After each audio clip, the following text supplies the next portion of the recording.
और मैं चंद्रचूड़ जी का पब्लिकली मैंने एक बार अभिनंदन किया था क्योंकि उन्होंने कहा कि अब कोर्ट जजमेंट का ऑपरेटिव पार्ट जो लिटिगेंट है उसकी भाषा में हम उपलब्ध कराएंगे।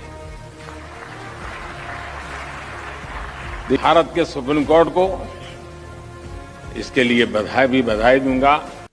कानून किस भाषा में लिखे जा रहे हैं, अदालती कार्यवाही की भाषा में हो रही है, ये बात न्याय सुनिश्चित कराने में बहुत बड़ी भूमिका निभाती है। पहले किसी भी लॉ के ड्राफ्टिंग बहुत कॉम्प्लेक्स होती थी।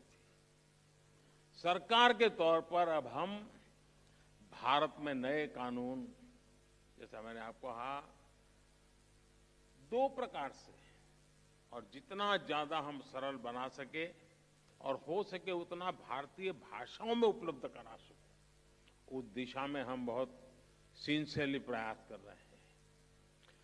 डेटा प्रोटेक्शन लॉ आपने देखा होगा, उसमें ये सिंप्लीफिकेशन का हमने एक पहली शुरुआत की है और मैं पक्का मानता हूं कि सामान्य व्यक्ति को उस परिभाषा से सुविधा रहेगी। भारत की न्याय व्यवस्था में मैं समझता हूं ये एक बहुत बड़ा परिवर्तन हुआ है और मैं चंद्रचूड़ जी का पब्लिकली मैंने एक बार अभिनंदन किया था क्योंकि उन्होंने कहा कि अब कोर्ट जजमेंट का ऑपरेटिव पार्ट जो लिटिगेंट है उसकी भाषा में हम उपलब्ध कराएंगे। देखिए, इतने से काम में 75 साल लग गए और ऐसे के लिए इसके लिए भी मुझे आना पड़ा।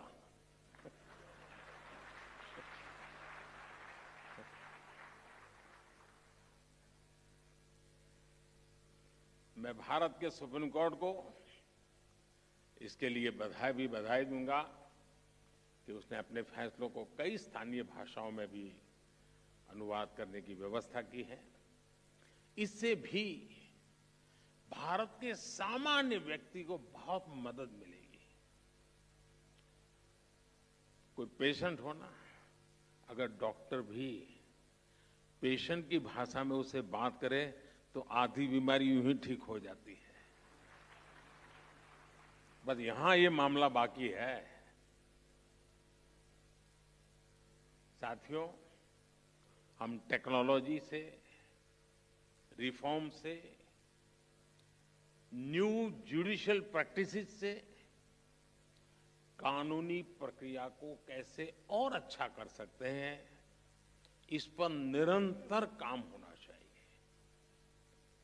टेक्नोलॉजी एडवांसमेंट ने जुडिशरी सिस्टम के सामने बड़े एवेन्यूज बना दिए हैं।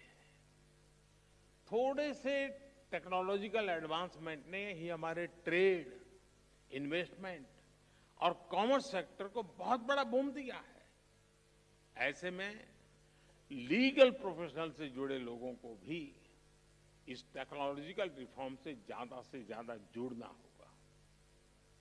मैं आशा करता हूं कि इंटरनेशनल लॉयर्स कॉन्फ्रेंस न्यायिक व्यवस्थाओं के प्रति पूरी दुनिया का विश्वास बढ़ाने में सहायक सिद्ध होगी।